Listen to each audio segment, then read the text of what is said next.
Buenos días, mi nombre es Alan Oces, soy médico acá en el Centro Laboral de Prevenir, en la sede de Moreno, y la charla que vamos a dar hoy es sobre vida saludable, y bueno, principalmente voy a dar un panorama no muy largo y bastante sencillo como para que tengan en cuenta qué deben priorizar para mantener una vida saludable y, bueno, lo posible evitar el desarrollo de diferentes enfermedades y en qué deberíamos priorizar o, o hacer hincapié sobre estas cosas, ¿sí? Bueno, bien, cualquier cosita, si tienen dudas, no tengan problemas en desmutearse y preguntarme sobre la misma charla. Yo les voy a tratar de responder cualquier duda que tengan y si no, de última, al final de la charla les voy a preguntar si quedaron dudas pendientes. Así que bueno, vamos a arrancar. Bueno, acá quería dar una definición de lo que consiste en una vida saludable o principalmente los hábitos, que no son más que hábitos, que son conductas que se repiten en el tiempo, todos los días, eh, en este caso relacionados con la salud, ¿no? En un principio quizás, bueno, es cuestión de arrancar a tener estos hábitos y después solamente mantenerlos porque se van haciendo automáticos con el día a día. Así que bueno, principalmente es evitar el desarrollo de enfermedades y favorecer un estado de salud, ¿sí? Como dice acá, estos influyen de forma positiva en nuestro bienestar físico, social y mental. Bien, ahora la que sigue dice que por qué es tan importante prevenir. Bueno, es importante prevenir justamente porque desde el lado de vista de salud evita la morbilidad y mortalidad de las principales enfermedades en la población mundial. Esto lo que quiere decir es que las principales causas de muerte están dadas por enfermedades que se pueden prevenir con conductas que nosotros podemos tomar.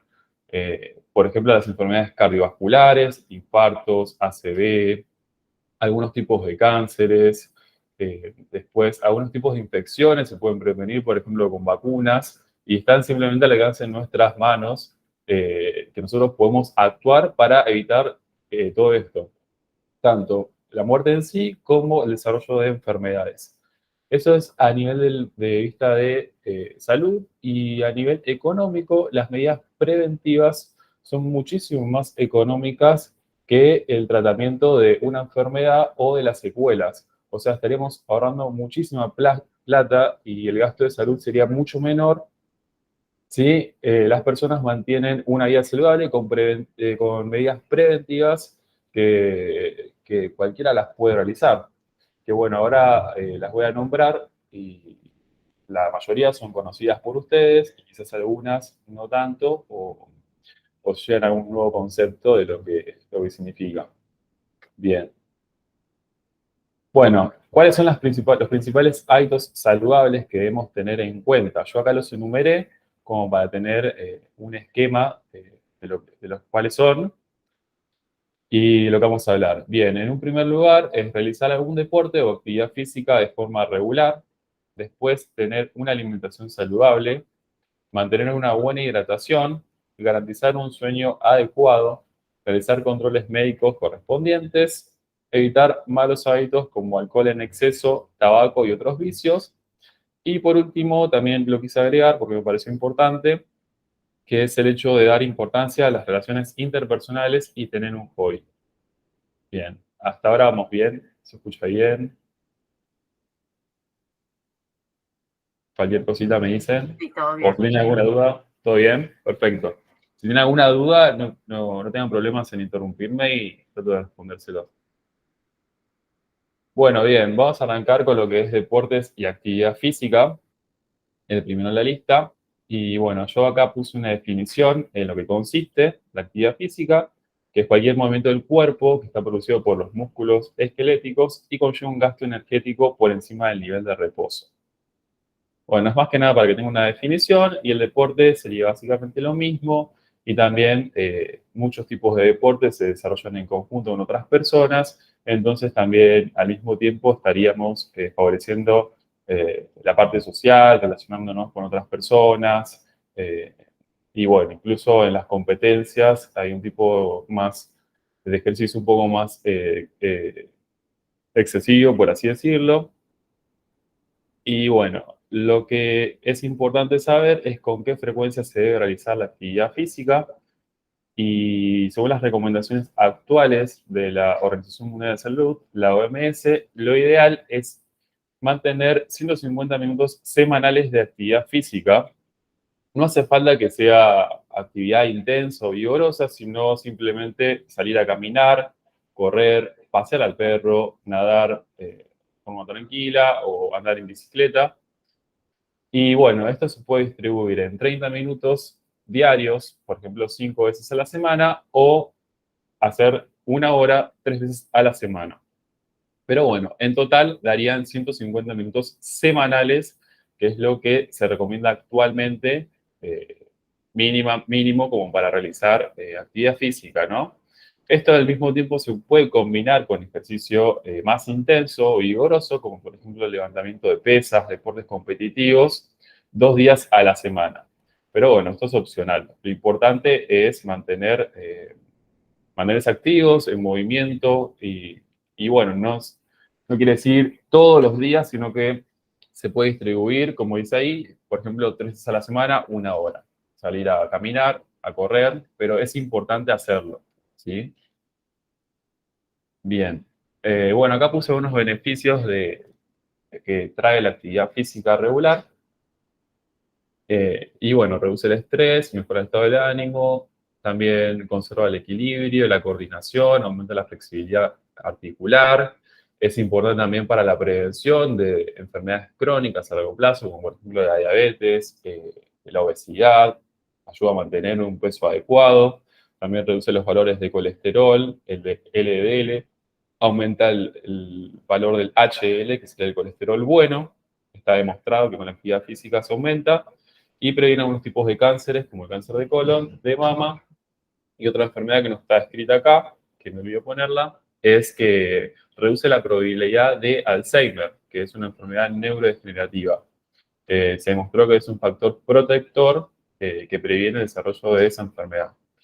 Al mismo tiempo, también mejora los valores de presión arterial, como dijimos antes, en cuanto a las enfermedades cardiovasculares. Bien, esos son algunos beneficios que trae la actividad física.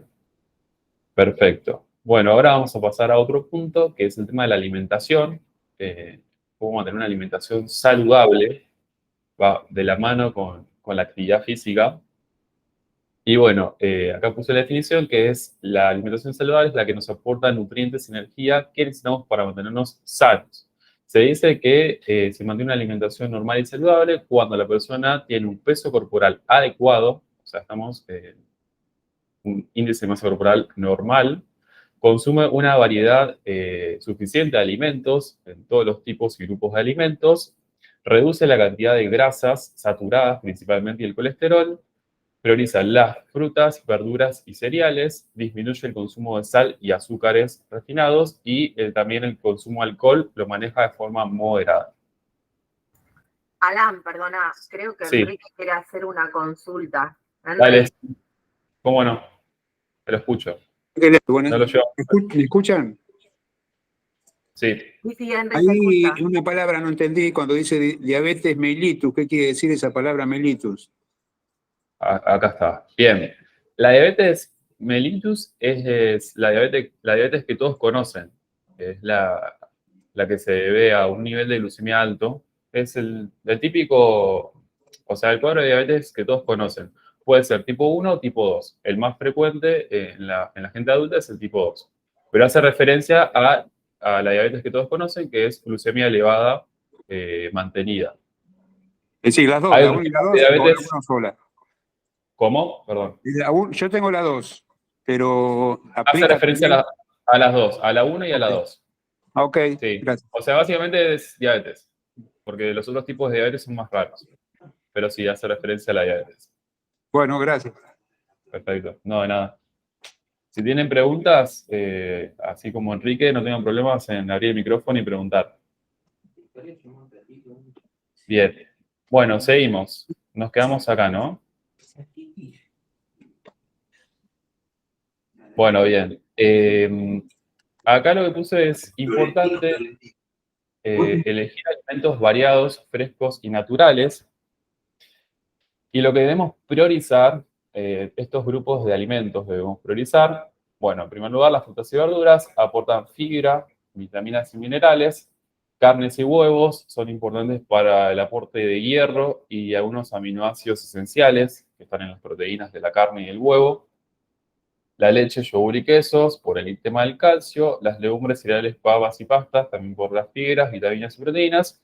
Aceites, frutos secos y semillas. Aportan grasas esenciales, que básicamente son ácidos grasos esenciales. Bien, perfecto.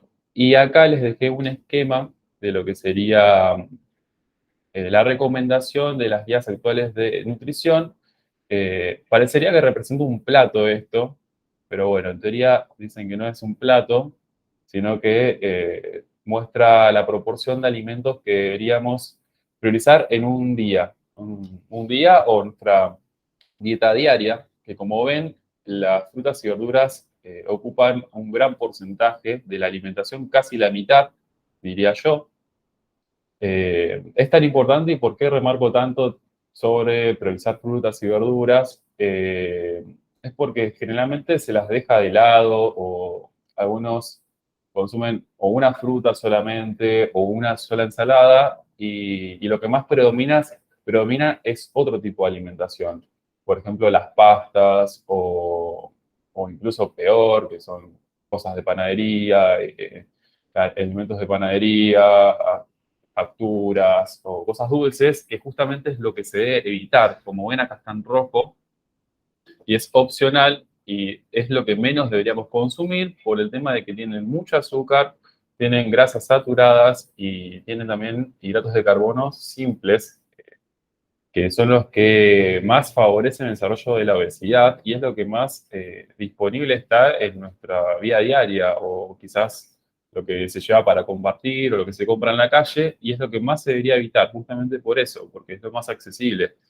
No quiere decir que sea tóxico o es venenoso, pero consumirlo en gran cantidad y todos los días es lo que justamente no ayuda a una dieta saludable. Por eso se debe tratar de reducir lo máximo posible. Bueno, y como ven, también predominan lo que serían las harinas o hidratos de carbono, siempre que sean en forma de legumbres, cereales y pastas. También los lácteos, carnes y huevos también es importante. Y bueno, como les dije, en último lugar, lo que son las grasas y dulces. Bien, en el esquema también está el agua, es importante la hidratación, que es lo que vamos a hablar a continuación. Y bueno, como dijimos antes, la actividad física mantenerla y reducir la sal, el consumo de sal. Bueno, bien, acá les dejé algunos consejos como para implementar una alimentación saludable. Y bueno, sería respetar los 4 momentos del día, o sea, las comidas del desayuno, almuerzo, merienda y cena. No repetir platos y porciones, esto es importante porque muchas veces quizás comemos porque sí, simplemente no por hambre, sino porque hay más disponibilidad de comida y eso es fundamental como para aumentar de peso, aunque no lo crean, comer de más. Justamente cuando no hay necesidad, no debemos repetir ni platos ni porciones. Eso también es importante. Después, bueno, siempre elegir agua como bebida a tomar, evitar gaseosas, bebidas azucaradas, otros tipos de bebidas. Tratar de no picotear entre las comidas. Y bueno, como ya más de lo mismo, disminuir la ingesta de grasas, azúcares y sal, aumentar el consumo de frutas y verduras e introducir los cambios de forma gradual. Muy bien. Bueno, ahora pasamos al tema de la hidratación. Como dice acá, el agua es importante en nuestro organismo, es uno de los componentes principales. De hecho, constituye el 60% aproximadamente de nuestro cuerpo. Se adquiere a partir de, obviamente, la ingesta de bebidas, es la principal fuente. Alimentos también contienen agua, algunos más que otros. Por ejemplo, las frutas tienen gran cantidad de agua y otros procesos de metabolismo fabrican el agua en nuestro cuerpo. La recomendación actual de agua que debemos ingerir por día es la de 8 vasos o lo equivalente a 2 litros de agua potable por día. Esto de base. Después se puede aumentar, se debe aumentar, de hecho, el aporte de agua en algunos casos, como por ejemplo cuando hay cuadros gastrointestinales de mucha diarrea, vómitos. Ahí, como se pierde justamente mucha agua, se tiene que aumentar la ingesta de agua, o cuando hacemos actividad física intensa, que estamos transpirando, o sea, por eso, por calor, y en el caso del embarazo y la lactancia, se debe aumentar el consumo de agua. Pero de base, la recomendación es 8 vasos o lo equivalente a 2 litros de agua por día. Bueno, acá les remarco algunos beneficios que trae una buena hidratación: mejora el rendimiento físico, mental, regula la temperatura del cuerpo, ayuda a eliminar las toxinas y desechos del organismo, ya que favorece la producción de orina, bien, transporta nutrientes, ayuda a la digestión y mejora la salud de la piel. Bueno, bien. Ahora pasamos a otro hábito saludable, que es el sueño adecuado. Ya hablamos de la alimentación, hablamos del ejercicio diario, regular, y de la hidratación. Ahora pasamos a lo que es dormir bien o el sueño adecuado. Bueno, el sueño es importante porque tiene también muchas funciones, es imprescindible, como dice ahí, el ser humano no puede vivir sin dormir, tiene una función restauradora, es complementaria y fundamental para asegurar la vigilia, o sea, tener un buen estado de alerta cuando estamos en vigilia, ya que al dormir bien, justamente el cuerpo después no nos demanda el sueño correspondiente durante el día y es fisiológicamente necesario. Hay una etapa del sueño que se llama sueño REM, que está acá, que es como la etapa más profunda del sueño, por así decirlo, y solamente se llega a esa etapa del sueño cuando no está fragmentado en tu sueño y mantenemos una buena cantidad de horas durmiendo. Si no, no se llega a esa etapa del sueño. Son 4 etapas y después la etapa REM. Y es importante porque ayuda a la parte de la restauración de la función cognitiva, o sea, favorece el almacenamiento de la memoria, después ayuda para el aprendizaje y para la concentración. Bueno, bien. Ahora vamos a lo recomendado, cuánto se recomienda dormir por noche. Y la recomendación actual, vaya la de hace mucho tiempo, es dormir al menos 6 a 7 horas por día. No menos de 6 horas, eso es lo importante. De todas formas, esta cantidad va cambiando con la edad. De hecho, los bebés y los niños duermen mucho más y a medida que uno va envejeciendo, el sueño se va haciendo cada vez más corto. Pero bueno, a nivel general, no menos de 6 horas debe dormir una persona. También esto varía con respecto a cada persona. Hay personas que se sienten completamente descansadas, durmiendo 8 horas o incluso hasta 9, pero lo ideal tampoco es dormir mucho, no más de 10 horas por día. Pero bueno, esto es variable. Algunos efectos que traen no dormir lo suficiente son, por ejemplo, cefaleas matutinas, son dolores de cabeza por la mañana, irritabilidad, déficit de atención, dolores musculares, fallas en la memoria, disminución de reflejos, somnolencia diurna, que sería estar cansado durante el día, tener sueño, dormirse durante el día, estrés, ansiedad, nada, genera un montón de efectos adversos no dormir lo adecuado. Por eso, como les remarco acá, no menos de 6 horas por día deberíamos dormir. Bien. Algunos consejos como para poder dormir de forma adecuada. Se los dejo acá en esta imagen que me gustó, está bastante buena. Sería, si dormimos siesta, que esté limitada a no más de 20 minutos. O sea, siestas cortas, porque si no también se altera todo el ritmo circadiano de una persona. Es importante no consumir café, mate o té, porque tienen sustancias que favorecen que estemos justamente en alerta, son psicoestimulantes.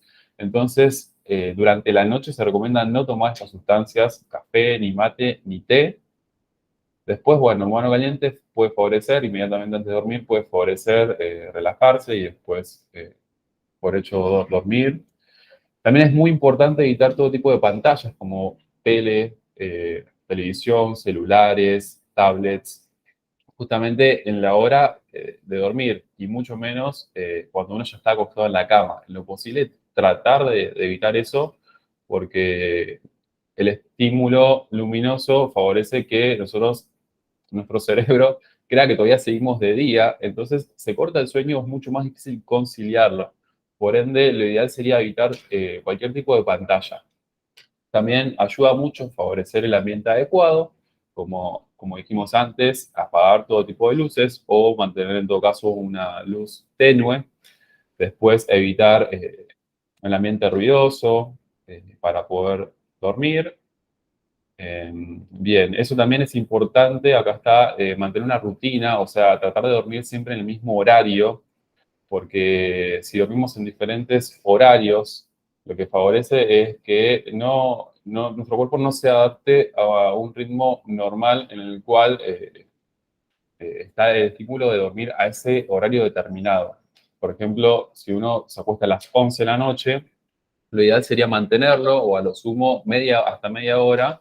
Entonces ya se nos hace el hábito de que a esa hora debemos ir a dormir y evita que quizás después trasnochemos, estemos en la cama dando vueltas. También el tema de la alimentación es importante porque influye el hecho de comer una comida muy abundante de noche, inmediatamente antes de dormir, como puede ser, por ejemplo, carnes o muchas grasas. También evita que podamos dormir, por lo tanto hay que comer suave. Bueno, bien. Voy a tratar de hacer un poquito más rápido porque si no se hace muy largo. Lo que vamos a pasar ahora es al tema de los controles médicos y a los diferentes métodos de rastreo, como está acá, screenings. Que esto también es importante, es una medida de prevención. Y les voy a dejar, para que tengan una idea, igual de todas formas, no es que lo tienen que saber muy en profundidad esto, sino más que nada tener un parámetro en lo que consiste y la frecuencia con la que deberíamos hacernos estos tipos de controles.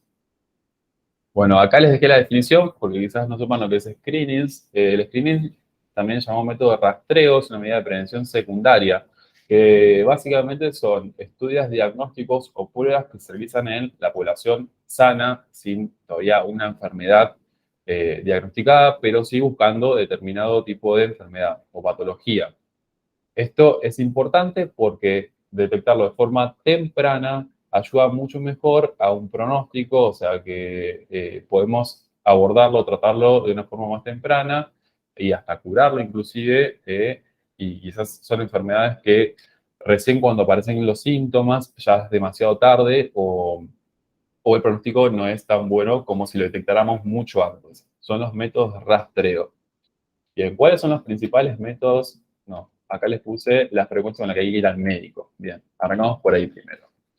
Estos son controles de chequeos, por así decirlo. Que a veces me preguntan cuándo debería ir al médico o con qué frecuencia es lo normal hacerse estudios de rutina. Bueno, la recomendación es que en adultos menores de 45 años que no tengan enfermedades o nada de base, ninguna comorbilidad de base, los controles pueden ser cada 2 años. Ahora, en adultos mayores, también sin enfermedades de base, el control debe ser anual. Si hay enfermedades de base o son adultos mayores de 45 años, también con enfermedades preexistentes, el control es cada 6 meses o, bueno, el intervalo recomendado por el médico que lo viene siguiendo.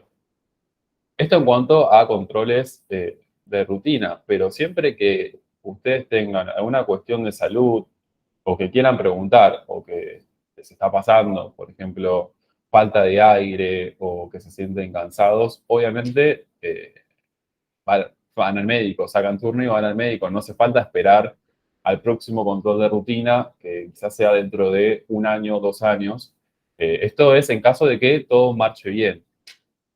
Pero bueno, si tienen alguna cuestión de salud, eso, independientemente del control, consultan con un médico.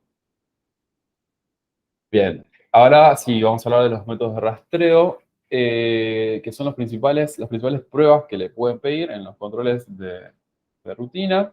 Y bueno, se rastrea principalmente para los factores de riesgo cardiovasculares, el sobrepeso o la obesidad, es algo que se busca.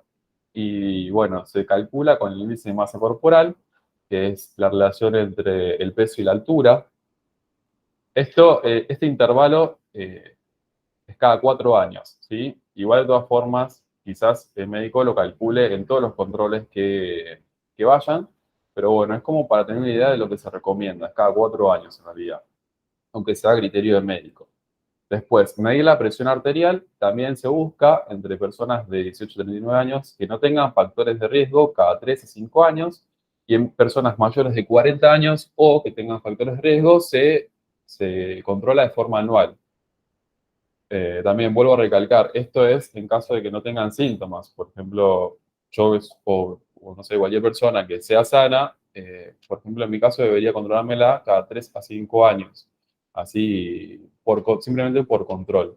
En caso de que hayan síntomas, obviamente el médico te lo va a medir ahí en ese instante. Después se busca la medición del colesterol, HDL, LDL y triglicéridos. Se empieza a buscar en hombres a partir de los 35 años, en mujeres a partir de los 45 años, y se mide cada 5 años. Y también se busca rastreo de diabetes con la medición de la glucemia en personas a partir de los 40 años o con un índice de masa corporal mayor a 25. Y eso es cada 3 años. Bueno, bien. Pasamos a los otros métodos de rastreo, que son muy importantes y quizás bastante olvidados. Que bueno, son la búsqueda de enfermedades de transmisión sexual. La primera y la que está a la cabeza es la búsqueda del HIV con el testeo rápido o el test por análisis de sangre.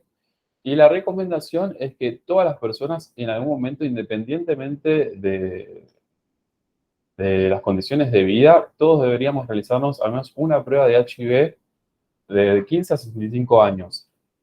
Obviamente esto, la frecuencia que piden este tipo de serología, el test de HIV, se puede repetir mucho más a conciencia del médico y también en base a las condiciones del paciente, si tiene factores de riesgo. Por ejemplo, eh, tuvo una situación de exposición o situación riesgosa, no usó protección, o quizás tuvo algún contacto, por ejemplo, incluso por drogas intravenosas. O sea, hay diferentes factores de riesgo que podrían pedírselo mucho más seguido o una persona debería solicitarlos. Pero bueno, independientemente de eso, todos deberíamos al menos hacernos una prueba de HIV en la vida.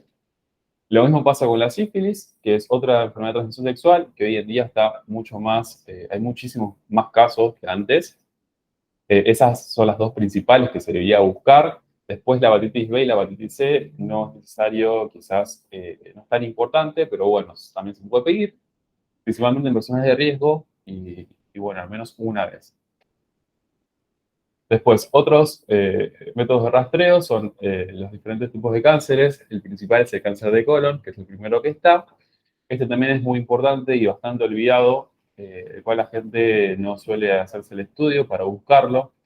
Y la recomendación es que todas las personas que tienen entre 50 y 75 años deberían rastrear este tipo de cáncer. ¿De qué forma? Acá les puse los métodos.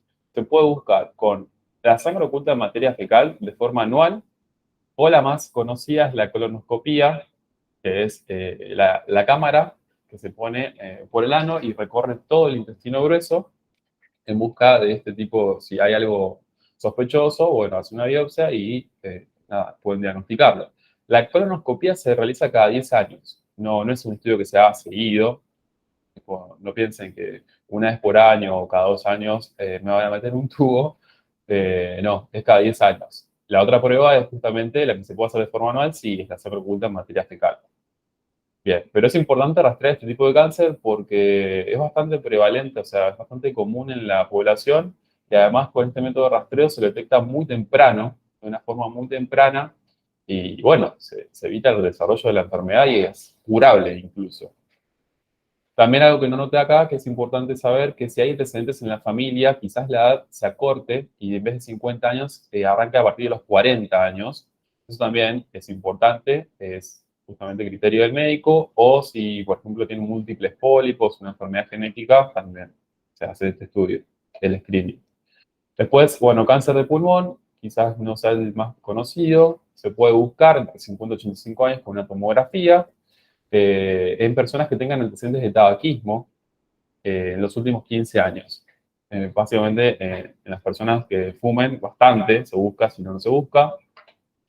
Y el cáncer de próstata se rastrea entre los 50 y 75 años, con el PSA, que es la medición del antígeno prostativo específico, de forma anual.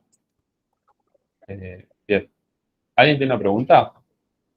O abrieron el micrófono, recién me escuché. No, ingresó un Bien. chofer, por eso estaba pidiendo ingresar. Ah, perfecto. Ya me estaba Hola. olvidando.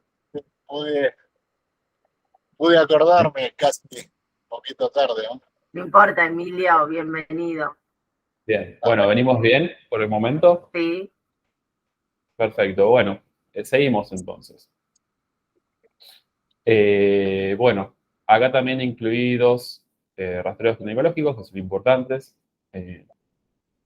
que son conocidos también. El cáncer de cuello de útero, con la prueba del Papa Nicolau, se rastrea en mujeres a partir de los 25 años, quizás un poco antes, también se puede pedir, hasta los 65 años de edad. Y el cáncer de mama se rastrea con una mamografía cada 2 años en mujeres entre 50 y 75 años.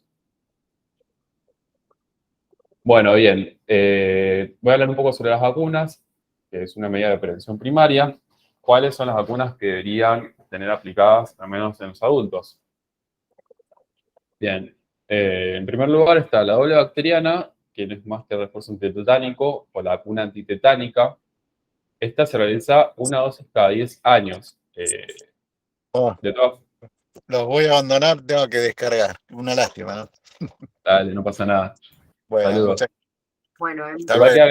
queda grabada la charla para si la quieren, por si la quieren escuchar más adelante. Bueno. Bueno, Gracias. bien. Seguimos entonces hablando de las vacunas. Está la doble bacteriana, que es lo más conocido como la antitetánica.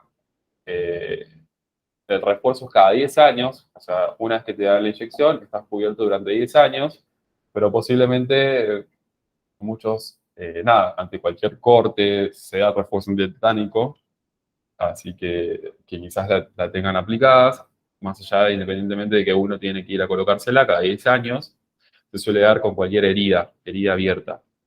Después, la vacuna de la hepatitis B también es importante, o iniciar el esquema con las 3 dosis, o en el caso de que se hayan dado, por ejemplo, 1 o 2 dosis, no hace falta arrancar la vuelta, sino simplemente completar ese esquema. La vacuna antigripal, la recomendación no se da a todas las personas, sino que se da a personas mayores de 65 años y en menores de 65 años se dan si tienen alguna predisposición a enfermedad crónica, principalmente estas que están marcadas acá: obesidad, diabetes, enfermedades respiratorias, cardíacas o alguna inmunodeficiencia, pacientes con antecedentes de cáncer también. Se dan en esos casos de antigripal y se da de forma anual. Y bueno, también todos los mayores de 65 años, independientemente de las enfermedades que tengan. La vacuna también contra el neumococo, la misma indicación que la antigripal. Esta es contra el principal agente que produce neumonía. Son 2 dosis que se dan. Y la vacuna nueva del COVID-19, que bueno, lo ideal es darse el esquema básico y los refuerzos son cada 4 meses de aplicar la última dosis. Bien, esas son las principales vacunas de los adultos, ¿sí? Deberían pensar en la población adulta.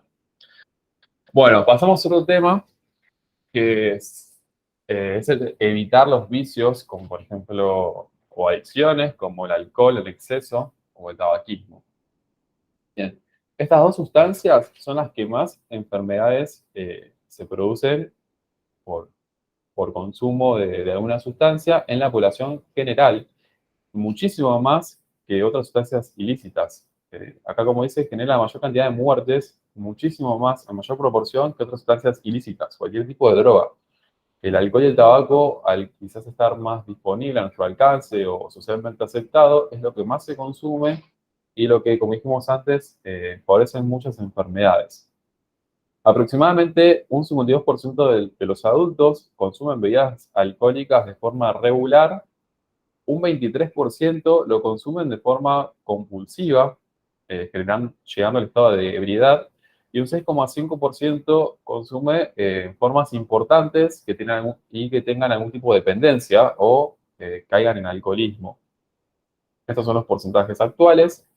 En cuanto al cigarrillo, se estima que un 22% de la población es tabaquista, o sea, fuma de forma regular, y lo bueno de esto es que esta cifra fue disminuyendo en los últimos años. Antes, mucha gente fumaba, casi hasta la mitad, hasta el 50% de la población adulta fumaba, y fue disminuyendo en los últimos años, por las diferentes medidas que se fueron tomando. Bien, bueno, pueden producir tanto problemas a largo plazo, enfermedades a largo plazo, en el caso del tabaco o el cigarrillo, problemas respiratorios, como todos conocen como el EPOC, y diferentes tipos de cánceres, como cáncer de pulmón, cáncer de laringe, cáncer de estómago, cáncer de riñón, cáncer de vejiga, muchos tipos de cánceres. Y en el caso del alcohol, a largo plazo, produce cirrosis hepática y también favorece el desarrollo de otros tipos de cánceres. Y bueno, el alcohol también lo que tiene es que una ingesta excesiva genera complicaciones agudas, intoxicación, produciendo hasta un coma alcohólico. Es muy grave eso, también de una forma aguda. Lo importante que puse acá es que hoy en día existen un montón de tratamientos y terapias para abordar este tipo de adicciones. No les detallé porque si no es muy largo esta charla y además creo que hay una charla específica para este tipo de temas. Pero bueno, existen tanto terapias de reemplazo en el caso del tabaco, reemplazo nicotínico y terapias farmacológicas. Además de que también existen muchos grupos de ayuda, diferentes actividades y centros de rehabilitación. Perfecto. Bueno, ¿cuál es la cantidad permitida? En cuanto al alcohol, se puede consumir de forma moderada, no necesariamente tienen que eliminarlo por completo, pero no tiene que superar 2 medidas en el hombre y una medida en la mujer. Una medida equivale, como se los dejé acá por escrito, una lata de cerveza, dejé acá entre paréntesis lo que equivale, porque obviamente esto puede ser variable, pero no, es 350 mililitros, una copa de vino de 150 mililitros o una medida de bebidas blancas de 45 mililitros. Bebidas blancas, bueno, licores, diferentes tipos de tragos o bebidas refinadas, que son las que más graduación alcohólica tienen, se puede hasta esta cantidad.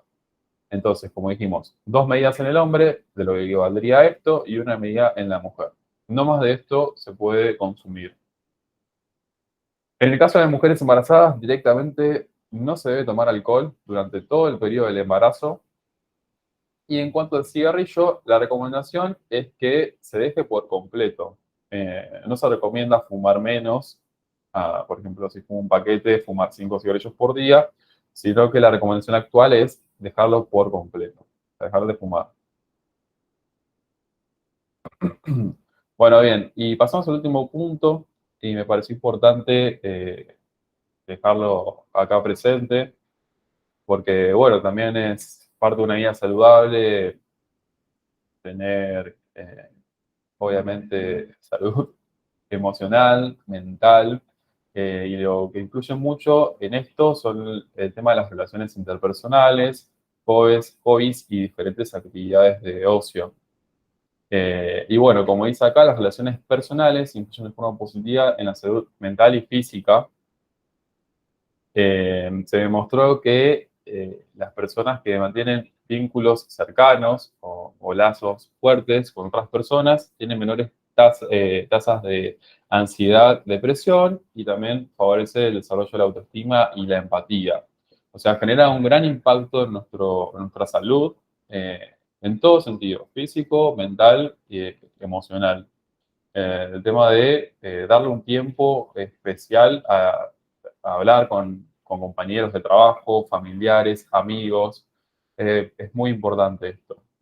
Lo mismo con los hobbies, que tienen beneficios físicos y psicológicos, los cuales liberan hormonas que favorecen el estado de bienestar, como la serotonina y las endorfinas, y se reducen las hormonas del estrés, como el cortisol. Bien, hobbies puede ser de cualquier tipo, tanto algún deporte que al mismo tiempo estaríamos favoreciendo la actividad física, un hobby artístico, cualquier otro tipo de hobby, lo que consideren hobbies, que son actividades de ocio. Nada, es muy importante hacerse un tiempo o valorar esta parte. Bien. Bueno, seguimos. Ya dijimos todos. Y acá quería dejarles como una idea de cómo implementar un nuevo hábito en nuestra vida. O sea, todo lo que charlamos antes, cómo generarlo en nuestra vida. Bueno, acá marqué los puntos principales, que lo primero sería identificar el nuevo hábito que vamos a implementar, por ejemplo, actividad física. Eh, Tengo en mente empezar a realizar actividad física de forma regular, salir a correr, por ejemplo.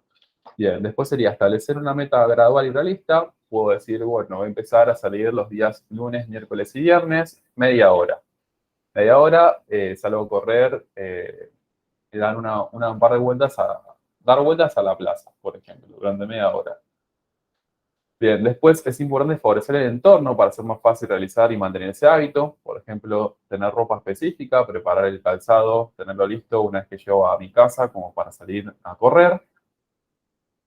También es importante mantener ese hábito en el tiempo, reconocer los motivos por los cuales es beneficioso ese hábito, como dijimos antes, se los dejé ahí escritos, de todos los beneficios que traen, por eso es importante tenerlo, y valorar los beneficios que trae el nuevo estilo de vida para evitar recaer en los malos hábitos.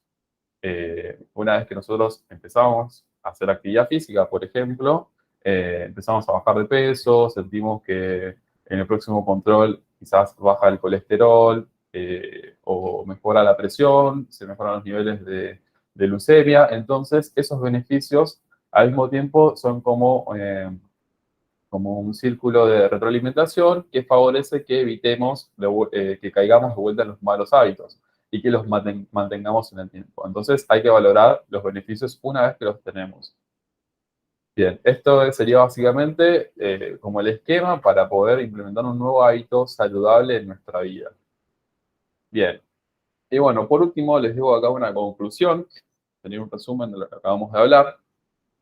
Que una vida saludable consiste principalmente en tener una buena alimentación y hidratación, actividad física regular y dormir adecuadamente. Es muy importante hacer los controles, realizar los controles de salud y los diferentes métodos de rastreo de las enfermedades, dependiendo de la edad de cada persona. Es importante tener las vacunas al día. Hay que darle importancia a las relaciones interpersonales, valorar ese lado de las actividades de ocio. Cualquier persona que esté predispuesta, independientemente de las condiciones de vida de cada persona, puede mantener una vida saludable. O sea, lo que más importa es la voluntad y la predisposición. Y bueno, como dijimos antes, siempre es mejor prevenir que curar, tanto desde el lado de salud como económico y en general favorece una vida mucho más fácil si mantenemos estas medidas preventivas y saludables. Bueno, bien, eso fue lo último.